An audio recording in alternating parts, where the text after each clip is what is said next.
فضل من اللہ، اللہ کی طرف سے، لیقولن تو وہ ضرور کہے گا، کا ان لم تکن کہ گویا کہ نہیں تھے، بینکم و بینہ ان کے درمیان اور ان کے درمیان، مودتن کوئی دوستی. تو اس طرح سے وہ کہے گا یلیتنی کہ کاش کنتو میں ہوتا معہم ان کے ساتھ، فافوزا فوزا عظیما تو کامیابی پاتا بڑی. تو اس آیت میں بتایا جا رہا ہے کہ اگر مسلمانوں کو اللہ کی طرف سے جو ہے فتح حاصل ہوتی ہے تو یہ لوگ اپنے آپ کو تمہارے ساتھی سمجھیں گے، اور پھر یہ ہے کہ یہ کہیں گے کہ کاش ہم ان کے ساتھ ہوتے. لیکن ان کو آپ کی فتح کی نہ خوشی ہے اور نہ ہی تمہارے نقصان کا کوئی غم ہے، بلکہ ان کا اپنا مطلب ہے کہ یہ چاہتے ہیں کہ جس طرف فائدہ ہو ہم اس طرف شامل ہو جائیں. تو جب فتح مسلمانوں کو نصیب ہوتی ہے تو اس کی خوشی نہیں ہوتی، بلکہ یہ چاہتے ہیں کہ اس وقت کاش ہم ان کے ساتھ ہوتے تو ہم اس فائدے میں شریک ہو جاتے. پھر اس کے بعد 74 آیت نمبر ہے، فَلْيُقَاتِلْ فِي سَبِيلِ الَّذِينَ يَشْرُونَ الْحَيَاةَ الدُّنْيَا بِالْآخِرَةِ. تو چاہیے کہ وہ لڑائی کریں فی سبیل اللہ، اللہ کے راستے میں، الذین وہ لوگ، یشرون الحیات الدنیا بالآخرہ جنہوں نے دنیا کی زندگی کے بدلے میں آخرت کو خرید لیا ہے. یعنی کہ جن لوگوں نے اللہ کے ساتھ جو ہے وہ اپنی جان اور مال کا سودا کر لیا ہے، انہیں چاہیے کہ وہ اللہ کے راستے میں قتال کریں، جہاد کریں. وَمَن يُقَاتِلْ فِي سَبِيلِ اللَّهِ اور جو کوئی لڑائی کرے اللہ کے راستے میں، فَيُقْتَلْ اور شہید ہو، اور یغلب یا وہ غالب آ جائے، فَسَوْفَ نُؤْتِیہِ تو عنقریب دے گا اس کو، اجرن عظیمہ بہت بڑا اجر. اور یہاں جو ہے اللہ کے راستے میں لڑنے والے جو ہیں ان کے 2 انعامات کا ذکر کیا گیا ہے کہ اگر وہ فتح پا لیں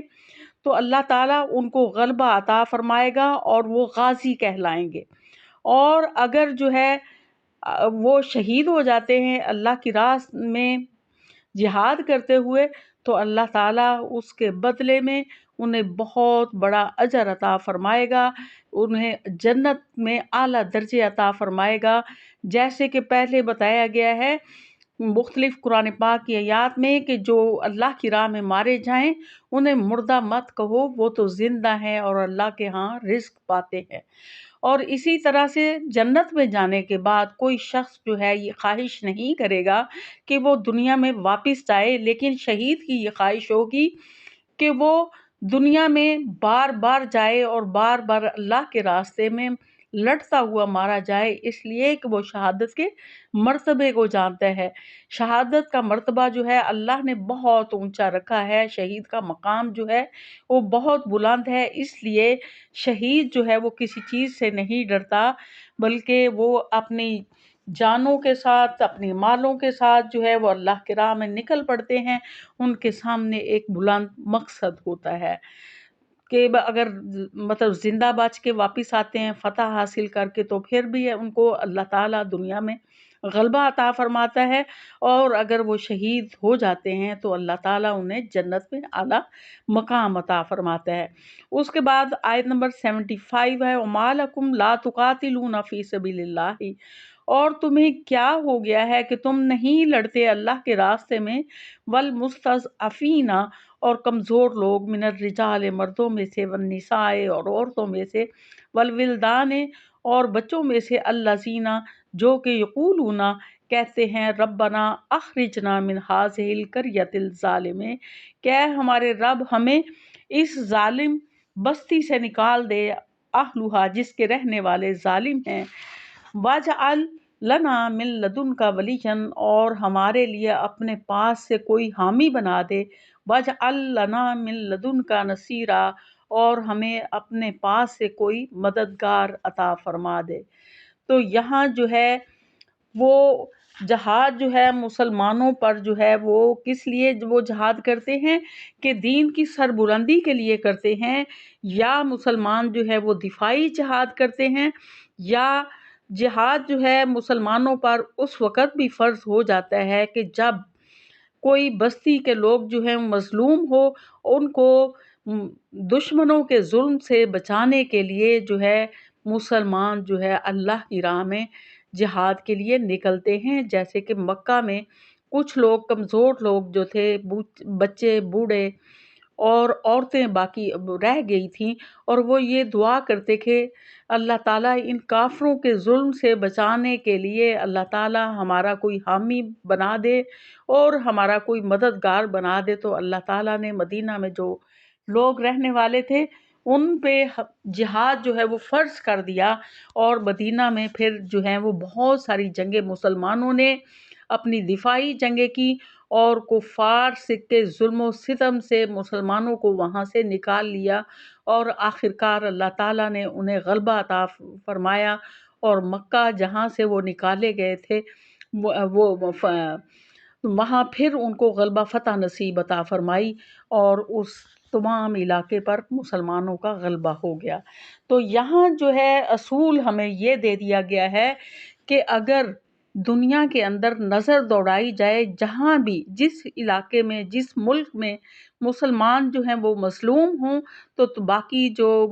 ممالک ہیں ان کا یہ فرض بنتا ہے، جو مسلمان ممالک ہیں ان کا یہ فرض بنتا ہے، اور مسلمان اپنی جس حیثیت میں ہوں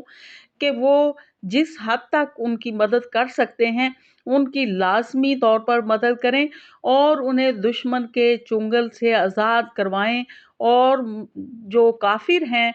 ان کے ظلم سے انہیں بچائیں، کیونکہ وہ وہاں مظلوم ہے اور کافر جو ہیں ان پہ ظلم کرتے ہیں۔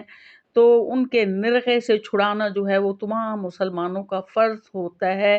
کہ انہیں وہ اخلاقی مدد فراہم کریں، انہیں جو ہے عسکری مدد فراہم کریں، اور اسی طرح سے ان کی جس حیثیت میں جو مسلمان ہے ان کی جس حد تک ممکن